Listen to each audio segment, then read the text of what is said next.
नमस्कार और आपका स्वागत है भारत सरकार की मूक्स पहल के अंतर्गत पाठ्यक्रम निर्माण प्रबंधन के सिद्धांत। आज हम लोग हैं लेक्चर 19 पर 19 और आज का विषय होगा गतिविधियों की अवधि में अनिश्चितता और किस प्रकार शेड्यूलिंग में हम इस अनिश्चितता को ध्यान में रखते हुए PERT का उपयोग करते हैं। इस पाठ्यक्रम के मॉड्यूल यहाँ दिए हुए हैं और हम लोग प्लानिंग एवं शेड्यूलिंग पर हैं और उसके अंतर्गत इन विषयों पर हमें चर्चा करनी है। आज की चर्चा केंद्रित है गतिविधियों की अवधि में अनिश्चितता और शेड्यूलिंग में PERT का उपयोग। अब तक हमारी चर्चा इस बात पर आधारित रही है कि किसी भी गतिविधि को पूरा करने के लिए एक निश्चित समय या अवधि लगेगी। पिछली बार हमने देखा कि गतिविधि IJ थी जिसके लिए कि हमने माना कि एक निश्चित अवधि DIJ, चाहे वो 5 दिन थी, 5 सप्ताह थी, 7 दिन थी, 9 सप्ताह थी, जो भी थी, वो निश्चित अवधि ली गई थी और उसके आधार पर परियोजना को पूरा करने के लिए जो समय लगेगा उसका विश्लेषण किया गया था। किंतु आज हम चर्चा करेंगे इस अवधि से जुड़ी अनिश्चितताओं को और ये अनिश्चितताएं कहाँ से आती हैं, ये हमारा पहला पार्ट होगा। और दूसरा पार्ट होगा कि इन अनिश्चितताओं को हम नेटवर्क के विश्लेषण में किस प्रकार शामिल करते हैं। तो आइए हम चर्चा शुरू करते हैं। ये स्लाइड हम पहले देख चुके हैं और हमने चर्चा की थी कि शेड्यूलिंग की जब हम बात करते हैं तो समय का आशय अवश्य होता है। एक प्रकार से हम चर्चा करना चाहते हैं कि इस गतिविधि में कितना समय लगेगा, कब यह गतिविधि होगी इत्यादि। और किसी भी प्रोजेक्ट की अवधि का अनुमान लगाने के लिए या उसका आकलन करने के लिए गतिविधियों का ज्ञान आवश्यक है। पहले तो हमें ये पता होना चाहिए कि उस प्रोजेक्ट में क्या गतिविधियां होंगी, उनकी परस्पर निर्भरता क्या है, कौन सी गतिविधि किस गतिविधि पर निर्भर है और फिर उस गतिविधि में कितना समय लगता है। और गतिविधि में लगने वाले समय या अवधि का अनुमान या आकलन तमाम बातों पर निर्भर करता है, जिनमें से कुछ यहाँ पर दी गई हैं। मात्रा या परिमाण, अगर हमें अर्थवर्क करना है तो 10 क्यूबिक मीटर अर्थवर्क करना है या 50 क्यूबिक मीटर करना है, 1000 क्यूबिक मीटर करना है। आवंटित संसाधन, उस गतिविधि को पूरा करने के लिए हम कितने संसाधन आवंटित करते हैं, उसको एलोकेट करते हैं, कितने संसाधन हम उसमें एलोकेट कर सकते हैं, चाहे वो मैन पावर हो, चाहे वो मशीन हो, चाहे वो धन हो। गतिविधियों की परस्पर निर्भरता क्या है, संसाधनों की उत्पादकता, अर्थात मान लीजिए कि हम एक बुलडोज़र या अर्थ मूवर, इससे हम 1000 क्यूबिक मीटर अर्थवर्क करना चाहते हैं, तो हमें ये पता होना चाहिए कि इस मशीन से हम 1 घंटे में या 1 दिन में कितना अर्थवर्क कर सकते हैं।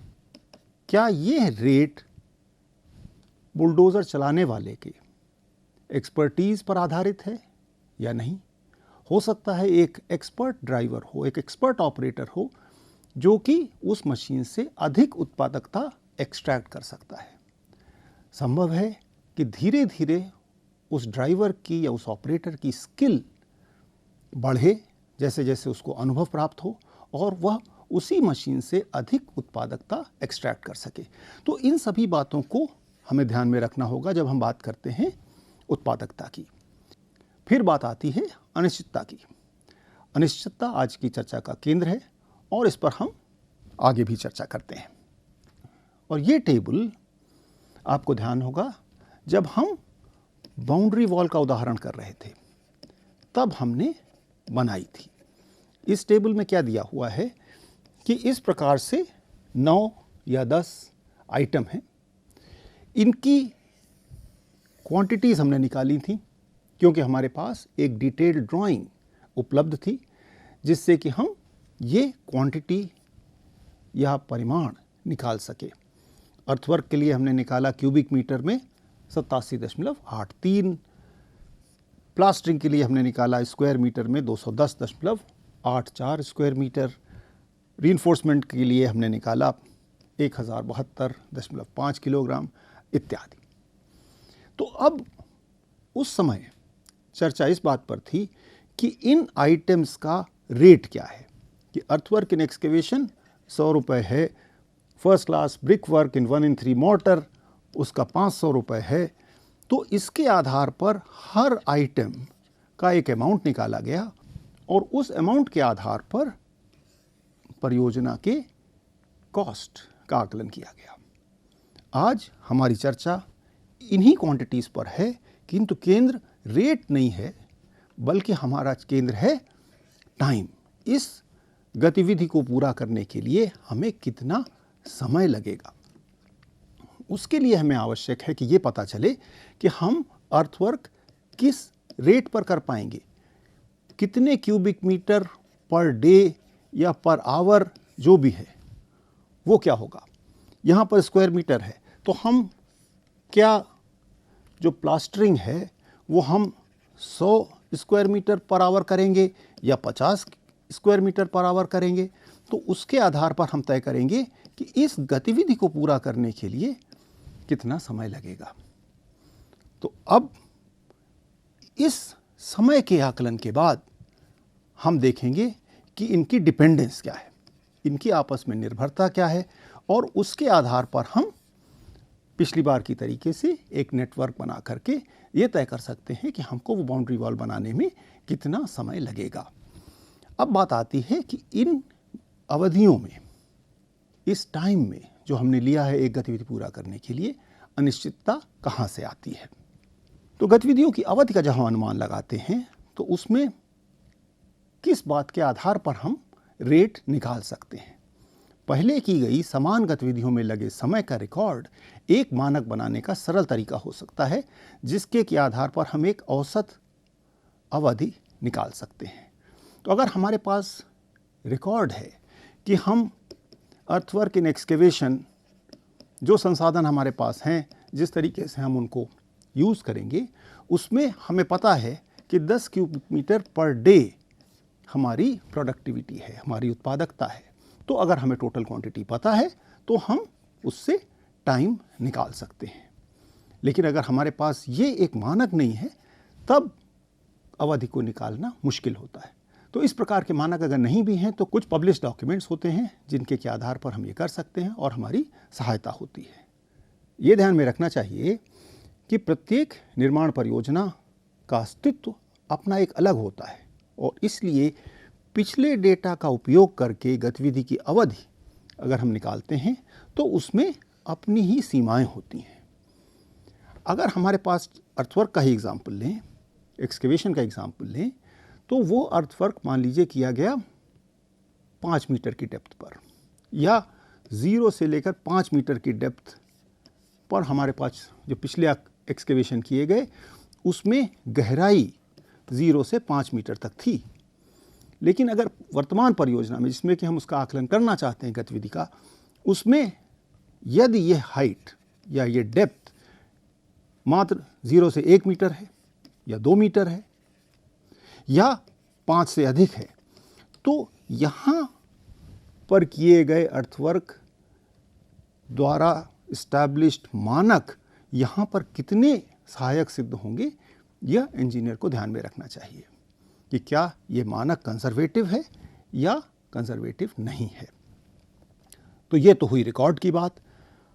लेकिन सिद्धांत रूप में गतिविधि आईजे की अवधि डीआईजे उसके परिमाण, संसाधन और उनकी उत्पादकता पर निर्भर होती है और हम उसको इस प्रकार से रिप्रेजेंट कर सकते हैं कि अगर ये है हमारी टोटल आवश्यक मात्रा या परिमाण, औसत उत्पादकता और संसाधन जो कि संख्या हो सकती है। हम 4 लोगों की जगह 6 लोग लगा सकते हैं, 4 लोगों की जगह 2 लोग लगा सकते हैं और इस प्रकार से उनकी उत्पादकता को देखते हुए हम अवधि का आकलन कर सकते हैं। लेकिन इन तीनों क्वांटिटीज में ए, पी और एन, ए अर्थात मात्रा, उत्पादकता और संख्या, इन तीनों में अपनी अपनी अनिश्चितता होती है। इन तीनों में अनिश्चितता किस बात की है? पहली बात है मात्रा। यद्यपि अगर हमारे पास good for construction, final drawings किसी भी परियोजना की उपलब्ध हैं, तो क्वांटिटीज़ का एस्टिमेशन काफ़ी हद तक सटीक होता है। लेकिन आखिरकार वो ड्राइंग्स हैं, और जब हम साइट पर जाते हैं तो जो कंडीशंस उस ड्राइंग में ली गई हैं हो सकता है उनसे भिन्न हो। जैसे कि एक्सकेवेशन में ही अगर ये कहा गया है या ये माना गया है कि हमारे पास ये फुटिंग बनाने के लिए, जिसका कि 2 मीटर बाय 2 मीटर साइज़ होगा, हमने ले लिया कि ये 2.5 मीटर एक्सकेवेशन करने से काम चल जाएगा। हो सकता है वहाँ पर 2.5 मीटर से काम ना चले, अधिक एक्सकेवेशन करना पड़ जाए। हो सकता है जिस डेप्थ तक जाना हो उस तक हम पहुँच ही ना पाएँ, कुछ यहाँ पर रॉकी फॉर्मेशन आ जाए इत्यादि। तो इस प्रकार से टोटल क्वांटिटी के एस्टिमेशन में भी एक अनिश्चितता होती है। अगर गुड फॉर कंस्ट्रक्शन ड्राइंग्स उपलब्ध हैं, फाइनल ड्राइंग्स उपलब्ध हैं, तो उसमें अनिश्चितता कम होती है, ये बात तय है। लेकिन कभी कभी ऐसा होता है कि ये अवधि कैलकुलेट करते वक्त हमारे पास वो गुड फॉर कंस्ट्रक्शन ड्राइंग्स नहीं होती हैं। तब उन क्वांटिटीज़ में निश्चित रूप से ही अनिश्चितता आ जाती है। उत्पादकता के बारे में हमने पहले ही चर्चा की कि उत्पादकता बदल सकती है हर प्रोजेक्ट में। मशीन के ऊपर, नई मशीन, पुरानी मशीन, बहुत पुरानी मशीन, नए ऑपरेटर, एक्सपीरियंस्ड ऑपरेटर, इन सब से उत्पादकता बदलती है। और जहाँ तक संख्या का सवाल है उसमें भी बदलाव हो सकता है। हमने सोचा था हम 3 मशीनें लगाकर ये काम करेंगे, एक मशीन ख़राब हो गई तो हमारे पास मात्र 2 मशीनें बचीं। या हमने सोचा था 10 लोग वहाँ पे काम करेंगे, 2 लोग नहीं आ पाए, हमें 8 लोगों से काम करना पड़ा, 2 लोगों को कहीं और भेजना पड़ा इत्यादि। तो इन सब बातों में हम समझ सकते हैं कि ये पैरामीटर्स अगर फिक्स्ड नहीं हैं तो DIJ जो हमारी अवधि है उसमें भी अनिश्चितता आ जाएगी, और यह अलग अलग स्तर की हो सकती है। तो इस स्तर की बात भी हम लोग आज लेक्चर में करेंगे। तो जहाँ तक इस इक्वेशन का सवाल है, इसमें यह माना गया है कि गतिविधि की अवधि संसाधनों को बढ़ाने से कम हो जाएगी। हाँ, सिद्धांत रूप में यह बात ठीक है, लेकिन क्या यह सदैव सत्य है? ऐसा भी नहीं है, क्योंकि यह धारणा तभी सही है जब यह माना जाए कि श्रमिक स्वतंत्र रूप से काम कर सकते हैं। श्रमिक एक एग्जाम्पल लिया गया है, जबकि हम मान रहे हैं कि लेबर इज़ इन्वॉल्व्ड, उसमें लेबर का इन्वॉल्वमेंट है। तो तमाम जो लोग हैं उस गतिविधि में वो इंडिपेंडेंटली काम कर सकते हैं। अगर वो इंडिपेंडेंटली काम नहीं कर सकते तो ये इक्वेशन वैलिड नहीं होगी। व्यक्तिगत कार्यों के बीच में समन्वय की आवश्यकता ना हो, इस पर अभी हम और चर्चा करते हैं कि डिज़ाइन कार्यों में अक्सर आर्किटेक्ट और इंजीनियरों इनके बीच में विभाजित किया जाता है, और इसके लिए उनमें अधिक समन्वय होने की आवश्यकता होती है। तो इस समन्वय के होने से या समन्वय की नीड होने से मात्र n को बढ़ा देना कि हमने 4 इंजीनियर लगा दिए और 4 आर्किटेक्ट लगा दिए, उससे काम नहीं चलेगा। ऐसी स्थिति में अधिक लोगों का जुड़ाव स्पष्ट रूप से समन्वय को प्रभावित करता है और अवधि भी प्रभावित होती है। अगर हमने इंजीनियर्स की संख्या बढ़ा दी तो उनमें कोऑर्डिनेशन होना चाहिए, उनमें तालमेल होना चाहिए। तो उस तालमेल को रखने के लिए जो एफर्ट लगेगा, जो कोशिशें लगेंगी, उसकी वजह से यह इक्वेशन डायरेक्टली वैलिड नहीं रहेगी। यदि श्रमिक दल में अधिक लोग होंगे तो सामग्री या सूचना का सुचारू रूप से प्रवाह सुनिश्चित करना भी कठिन हो जाता है। किसी भी उपलब्ध स्थान में एक सीमा तक ही लोग या मशीनें काम कर सकते हैं। अगर हमारे पास 100 स्क्वायर मीटर पेंटिंग करनी है तो क्या वहाँ पर हम 100 लोगों को लगा सकते हैं? वो नहीं लगा सकते। तो किसी भी निश्चित स्थान में किसी भी गतिविधि को पूरा करने के लिए एक सीमा तक ही हम संसाधन बढ़ा सकते हैं, चाहे वो व्यक्ति हों, चाहे वो मशीनें हों।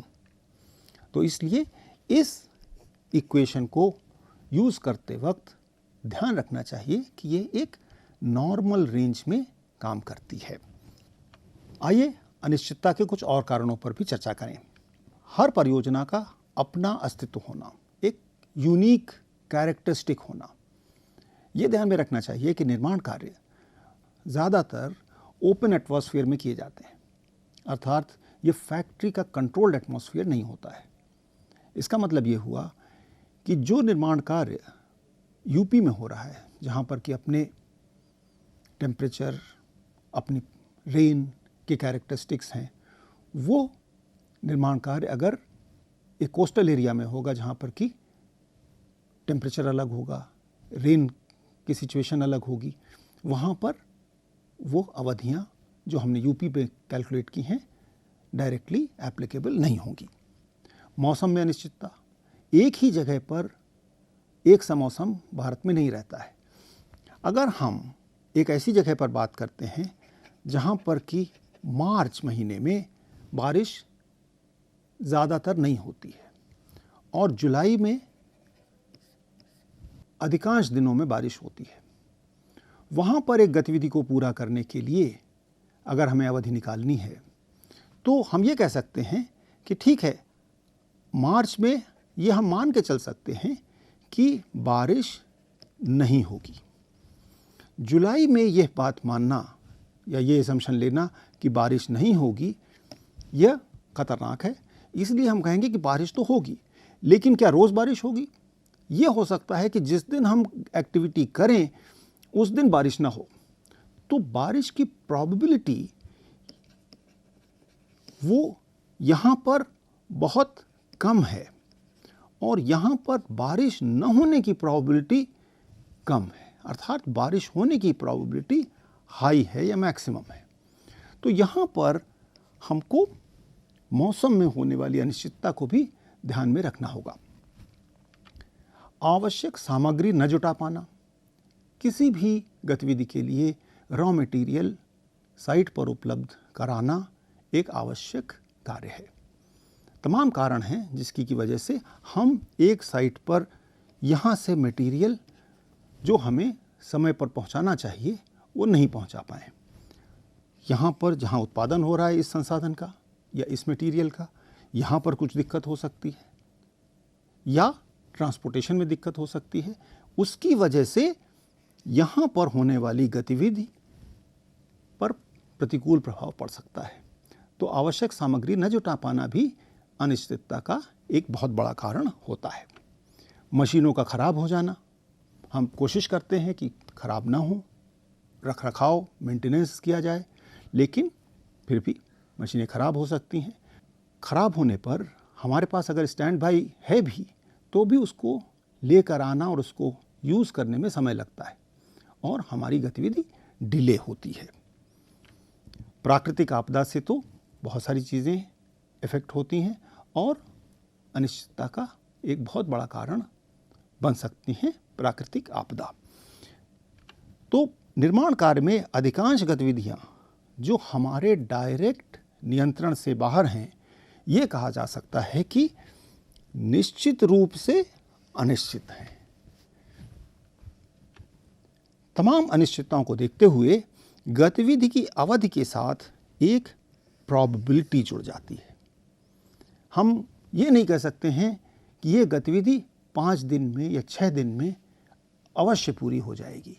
हम सिर्फ ये कह सकते हैं कि क्या 5 दिन में इसको पूरा करने की प्रोबेबिलिटी 50% है या 10% है या 90% है, 99% है, एंड सो ऑन। और जब प्रोबेबिलिटी जुड़ जाती है तो बात आती है कि हम बात कर सकते हैं मात्र कि एक अपेक्षित समय होगा जिसका औसत ये होगा और उसका स्टैंडर्ड डेविएशन ये होगा। इस बात को हम स्टैटिस्टिक्स में किस प्रकार से दर्शाते हैं?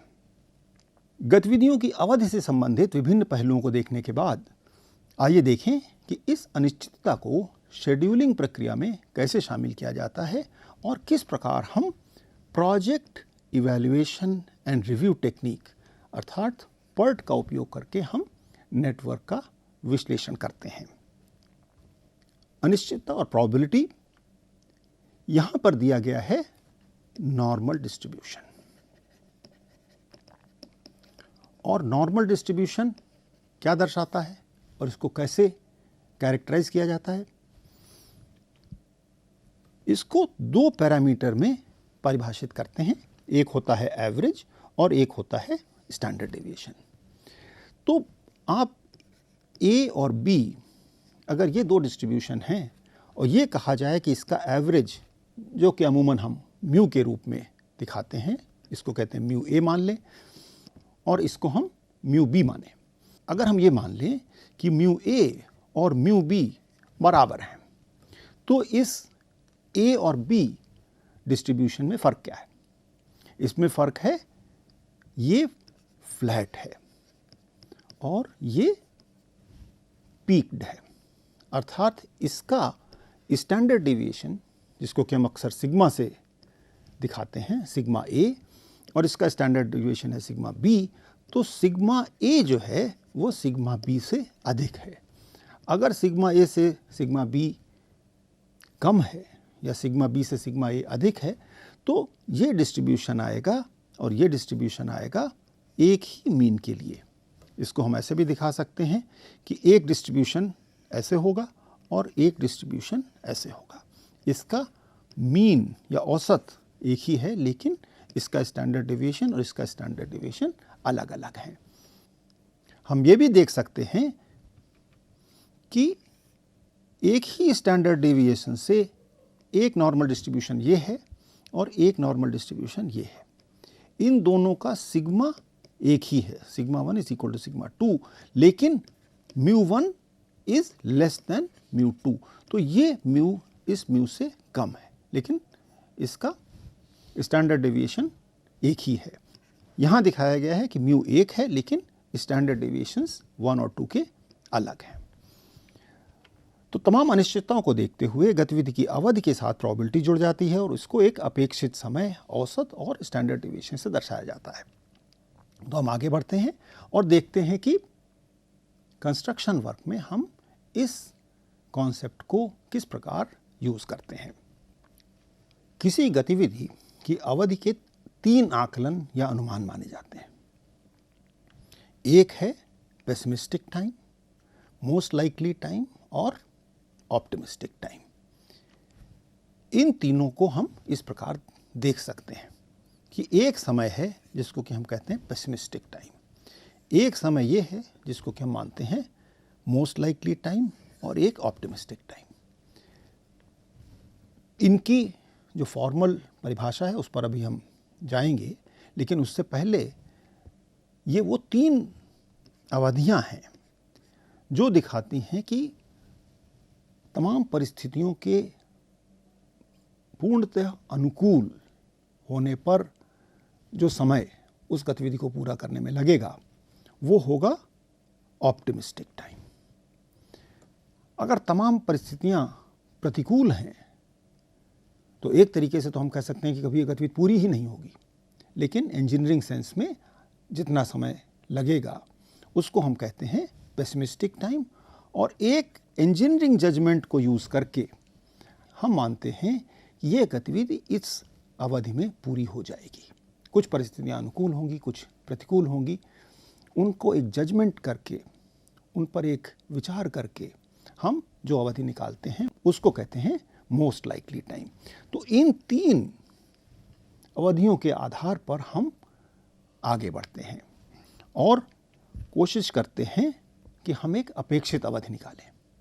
ये जानना आवश्यक है कि ये तीनों रैंडम वेरिएबल माने जाते हैं जिन्हें कि बीटा डिस्ट्रीब्यूशन फंक्शन से दर्शाया जाता है। ये ऑप्टिमिस्टिक टाइम, पेसिमिस्टिक टाइम और मोस्ट लाइकली टाइम, इनको नॉर्मली डिस्ट्रीब्यूटेड नहीं माना जाता है।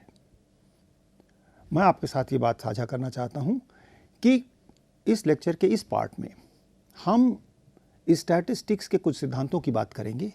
उन सिद्धांतों की बहुत अधिक विश्लेषण और मैथमेटिकल बैकग्राउंड पर नहीं जाएंगे। हम सिर्फ ये देखेंगे कि उन स्टैटिस्टिकल कॉन्सेप्ट्स को शेड्यूलिंग में हम कैसे यूज़ करते हैं। आप लोगों में से कुछ हो सकता है स्टैटिस्टिक्स के उन सिद्धांतों को जानते हों, तो आप समझ सकते हैं कि हम उन सिद्धांतों को किस प्रकार से, किस एजम्पशन के साथ यूज़ कर रहे हैं। और वहीं पर बात आती है कि ये तीनों एक रैंडम वेरिएबल हैं और बीटा डिस्ट्रीब्यूशन फॉलो करते हैं। ये हमारा एजम्पशन है। तो ये बात pessimistic time, most likely time, optimistic time क्योंकि नॉर्मली डिस्ट्रीब्यूटेड नहीं है, तो ये स्क्यूड राइट भी हो सकता है और स्क्यूड लेफ्ट भी हो सकता है।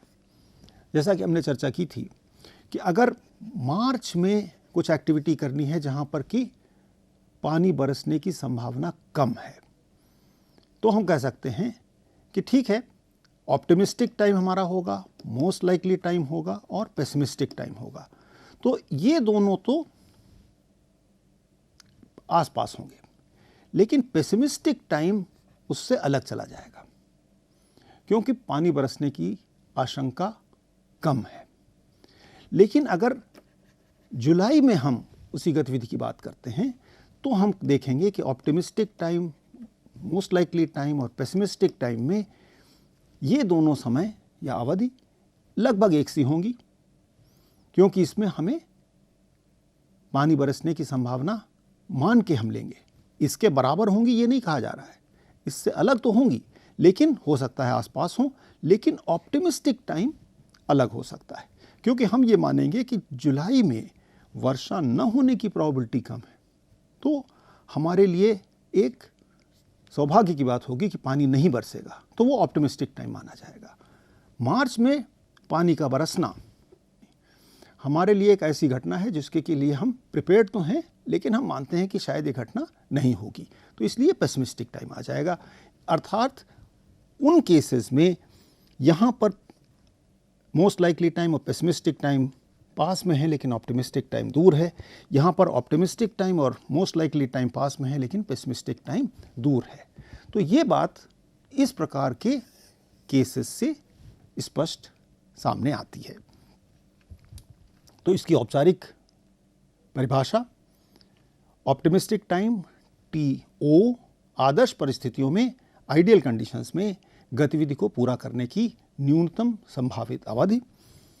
मोस्ट लाइकली टाइम TM गतिविधि को पूरा करने के लिए समय की सबसे संभावित अवधि। और पेसिमिस्टिक टाइम गतिविधि को पूरा करने के लिए अधिकतम संभावित अवधि। इसको हम यहाँ पर दिखा चुके हैं और यहाँ पर हम दिखाते हैं कि यह गतिविधि जो IJ है उसमें एक ऑप्टिमिस्टिक टाइम है, मोस्ट लाइकली टाइम है और पेसिमिस्टिक टाइम है। तो ये तीनों समय हमको ज्ञात होने चाहिए। याद दिला दें कि जब हम निश्चित समय अर्थात डिटर्मिनिस्टिक टाइम की बात कर रहे थे तो हमने यहाँ पर हर गतिविधि के साथ मात्र एक DIJ पैरामीटर लिया था। इस DIJ की जगह हम अब 3 अवधियों की बात कर रहे हैं। अब T optimistic, T most likely और T पेसिमिस्टिक के आधार पर गतिविधि को पूरा करने का औसत या अपेक्षित समय TE अर्थात T एक्सपेक्टेड ज्ञात किया जाता है या कैलकुलेट किया जाता है। और वो इक्वेशन ये है कि T expected is equal to T0 plus 4 times TM plus TP divided by 6, जिसमें कि T मोस्ट लाइकली को अधिक वेटेज दी जा रही है और T पेसिमिस्टिक और T ऑप्टिमिस्टिक को कम वेटेज दी जा रही है और उसका वेटेड मीन T एक्सपेक्टेड के रूप में लिया जा रहा है। TE भी एक रैंडम वेरिएबल के रूप में माना जाएगा। इसी प्रकार गतिविधि के अपेक्षित समय से जुड़े वेरिएंस या विचरण, जिसको कि ST² जबकि ST स्टैंडर्ड डेविएशन है, का आकलन किया जाता है इस इक्वेशन से कि ST² is equal to TP minus TO divided by 6 squared. तो इसके आधार पर हम कैलकुलेट करते हैं उस गतिविधि से जुड़ी वेरिएंस जो कि एक माने से उसकी वेरिएबिलिटी को दर्शाती है। अगर वेरिएंस अधिक है तो अनिश्चितता अधिक है, वेरिएंस कम है तो अनिश्चितता कम है। अब हम देखते हैं कि इस फॉर्मूलेशन को हम कैसे इम्प्लीमेंट करते हैं। एक उदाहरण लेते हैं। नीचे दी गई तालिका में दिखाई 4 गतिविधियां A, B, C और D की अवधि पर ध्यान दें। तो A, B, C और D अगर हम निश्चित अवधि मानते हैं, अगर हम मानते हैं निश्चित अवधि, तो ये कहा जाता है, जो कि हमने पिछली बार किया था, कि ए, बी, सी और डी में 10, 8, 15 और 12 दिन का समय लगेगा। तो ये हमने माना था, जबकि हमने ये फॉर्मूलेशन लिया था कि अवधि फिक्स्ड है। लेकिन अब अवधि में अनिश्चितता अगर हम लेते हैं तो हर गतिविधि के साथ हमको टी ऑप्टिमिस्टिक, मोस्ट लाइकली और टी पेसिमिस्टिक 3 अवधियां देनी होंगी। तो ए के लिए 4, 11 और 12। तो यहाँ आप देखेंगे कि 4 अलग है और 11 और 12 लगभग एक है। गतिविधि बी के लिए ऑप्टिमिस्टिक टाइम और मोस्ट लाइकली टाइम लगभग एक से हैं, लेकिन पेसिमिस्टिक टाइम अलग है। तो इसी प्रकार ए, बी, सी और डी के लिए ये तीनों समय हमारे पास दिए हुए हैं। इन 3 अवधियों के आधार पर हर गतिविधि से जुड़े एक्सपेक्टेड ड्यूरेशन और उसके साथ साथ स्टैंडर्ड डेविएशन, इसको हम कैलकुलेट करते हैं इस इक्वेशन और इस इक्वेशन से। तो इस इक्वेशन के आधार पर हम एक्सपेक्टेड टाइम और उसका स्टैंडर्ड डेविएशन कैलकुलेट करते हैं। तो यहाँ पर सिंप्लीफिकेशन के तौर पर यहाँ पर दी हुई अवधि और यहाँ पर दी हुई अवधि एक ही आ रही है, क्योंकि उद्देश्य ये था कि इस अवधि में ही वेरिएशन दिखाया जाए और आपको यह दिखाया जाए कि इस अवधि में अगर वेरिएशन होता है और T0 और Tm और Tp अलग अलग दिए जाते हैं तो किस प्रकार से Te कैलकुलेट होगा और जुड़ा हुआ St कैलकुलेट किया जाएगा। तो आइए एक और उदाहरण देखते हैं, जिसमें कि एक प्रोजेक्ट की 2 गतिविधियां हैं, ए और बी, जिनकी की अनुमानित अवधियां दिनों में दी हुई हैं। तो गतिविधि ए है, जिसमें कि हम टी ऑप्टिमिस्टिक, मोस्ट लाइकली और पेसिमिस्टिक 4, 11 और 12 ले रहे हैं। बी है, जिसमें कि हम ये तीनों अवधियां 6, 14 और 16 दिन ले रहे हैं। तो इन परिस्थितियों में गतिविधियों के अपेक्षित समय को ज्ञात करें और परियोजना की कुल अवधि का आकलन करें। साथ ही साथ ये देखें कि गतिविधियां अगर अपने ऑप्टिमिस्टिक टाइम पर शुरू होती हैं या पेसिमिस्टिक टाइम पर शुरू होती हैं या सबसे संभावित टाइम पर शुरू होती हैं, तब उनका विवरण क्या होगा और प्राप्त परिणामों पर टिप्पणी करें। तो आइए आगे बढ़ते हैं और सबसे पहले कैलकुलेट करते हैं एक्सपेक्टेड टाइम्स, अर्थात अपेक्षित अवधि, और विचरण अर्थात स्टैंडर्ड डेविएशन। तो इस इक्वेशन का प्रयोग करके हम गतिविधि ए और बी के लिए टीई निकालते हैं, जो कि आता है 10 दिन और 13 दिन। उसी प्रकार ST स्क्वायर से हम ST निकालने की कोशिश करेंगे। ST स्क्वायर यहाँ पे निकाला हुआ है 1.78 और 2.77। तो अगर हम यहाँ पर एक्सपेक्टेड टाइम 10 है और एक्सपेक्टेड टाइम यहाँ पर है 13, तो गतिविधियों के अपेक्षित समय को ध्यान में रखते हुए परियोजना की कुल अवधि होगी 23 दिन, अर्थात 10 और 13 को जोड़ दिया गया है।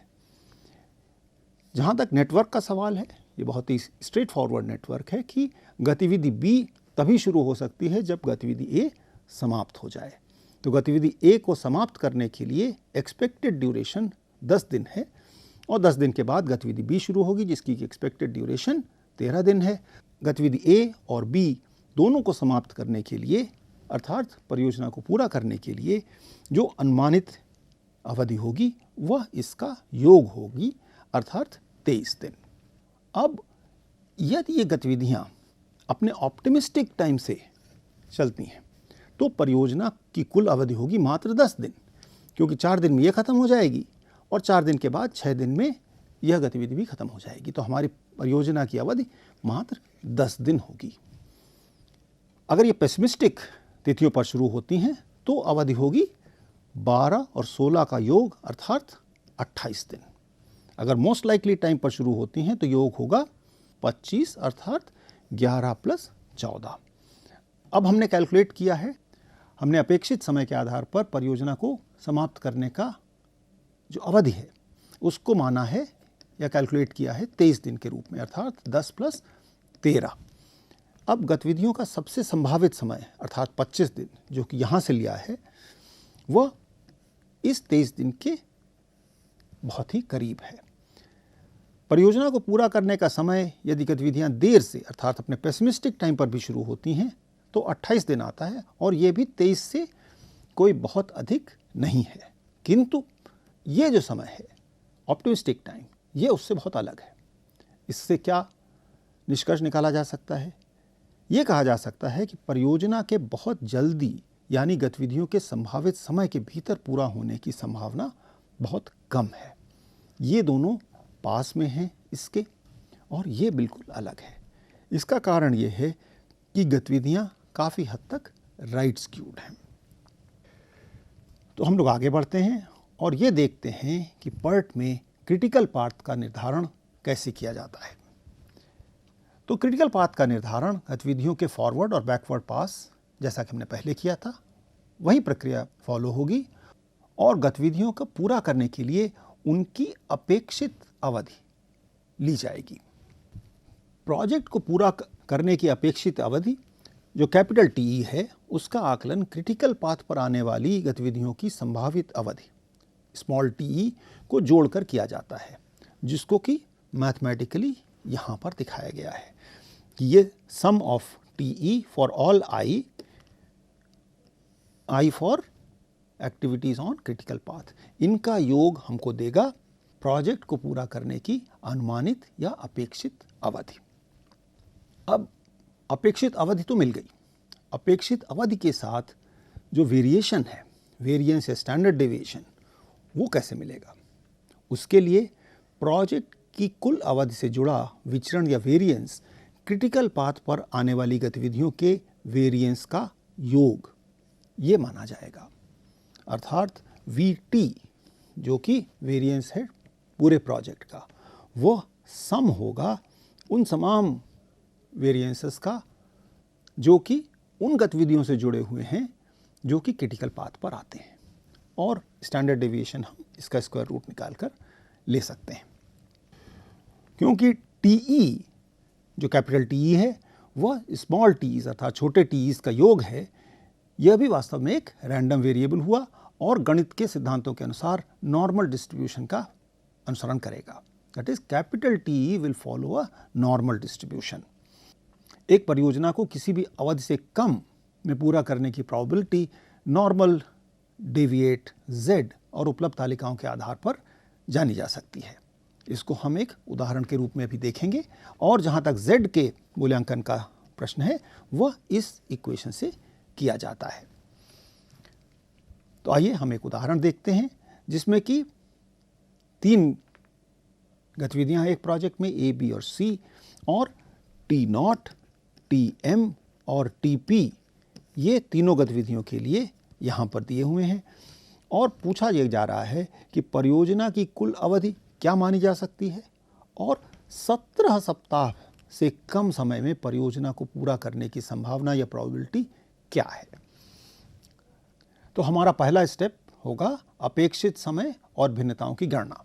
तो अपेक्षित समय हम पहले भी कैलकुलेट कर चुके हैं कि A, B, C हमारी 3 गतिविधियां हैं, जिनके कि TO, TM और TP और TP हमें ज्ञात हैं, जिनके के आधार पर हम हर गतिविधि का एक एक्सपेक्टेड टाइम कैलकुलेट कर सकते हैं, और साथ ही साथ हम ST² उस गतिविधि से जुड़ा हुआ standard deviation of variance calculate करते हैं। इस तालिका के आधार पर हम कैपिटल T अर्थात परियोजना को पूरा करने का समय निकालते हैं इन 3 अवधियों को जोड़कर, अर्थात 4, 5 और 6, जिसका कि योग आया 15 सप्ताह। तो परियोजना को पूरा करने की अपेक्षित अवधि वह 15 सप्ताह मानी जा सकती है। अब परियोजना को पूरा करने के लिए जो T है उसमें वेरिएबिलिटी कितनी है, उसमें वेरिएशन कितना है, वो VT द्वारा पता चलेगा, और VT हमारा आ रहा है 4/36 प्लस 16/36 और 16/36 जो कि यहाँ दिया हुआ है।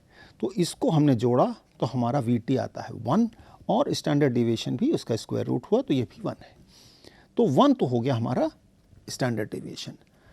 अब हम स्टैंडर्ड नॉर्मल डेविएट अर्थात Z which is 17 minus 15 divided by 1, 17 है परियोजना को 17 सप्ताह से कम में पूरा करने की बात। और 15 है हमारा एक्सपेक्टेड टाइम। तो इसके आधार पर z हम कैलकुलेट करेंगे 17 - 15/1 अर्थात 2। अब इस 2 का जो z है उसके आधार पर हमें प्रोबेबिलिटी निकालनी है और 17 सप्ताह से कम में प्रोजेक्ट को पूरा करने की प्रोबेबिलिटी क्या है, वो है 0.5 अर्थात यहाँ पर, और उसके बाद जो 2 है वो है यहाँ, इस z को हम लेते हैं। तो ये 2 इस एरिया को कैलकुलेट करने में हमारी सहायता करता है। और अगर हम टेबल्स देखेंगे तो 2 के z पर प्रोबेबिलिटी आती है 0.4772 अर्थात टोटल प्रोबेबिलिटी 17 सप्ताह में ये प्रोजेक्ट पूरा करने की बनती है 97.7%।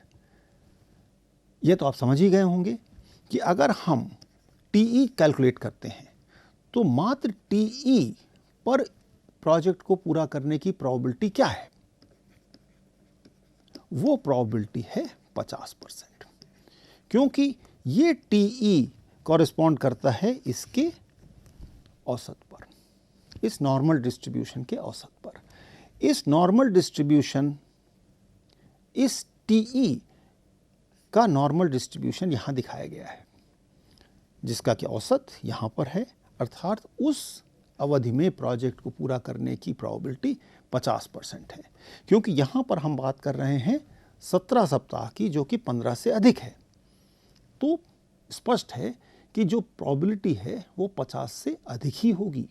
हाँ, ये बात भी कर सकते हैं कि ठीक है, एक्सपेक्टेड टाइम तो 15 सप्ताह है, तो यह प्रश्न अवश्य पूछा जा सकता है कि क्या ये प्रोजेक्ट 13 सप्ताह में या 12 सप्ताह में पूरा किया जा सकता है। उसके लिए हमें देखना होगा हर गतिविधि का T optimistic, T most likely और T पेसिमिस्टिक, इनके आधार पर हम एक जजमेंट कर सकते हैं और Z के आधार पर कैलकुलेट कर सकते हैं कि क्या प्रोबेबिलिटी होगी इस प्रोजेक्ट को समय से पहले पूरा करने की। तो ये एक होमवर्क के रूप में आप कर सकते हैं। इसके साथ ही हमारी आज की चर्चा यहाँ पर समाप्त होती है और हमेशा की तरह हम आपको कुछ उपयोगी पुस्तकों की एक लिस्ट दे रहे हैं जो कि आपको इस पाठ्यक्रम को समझने में सहायक होगी। धन्यवाद।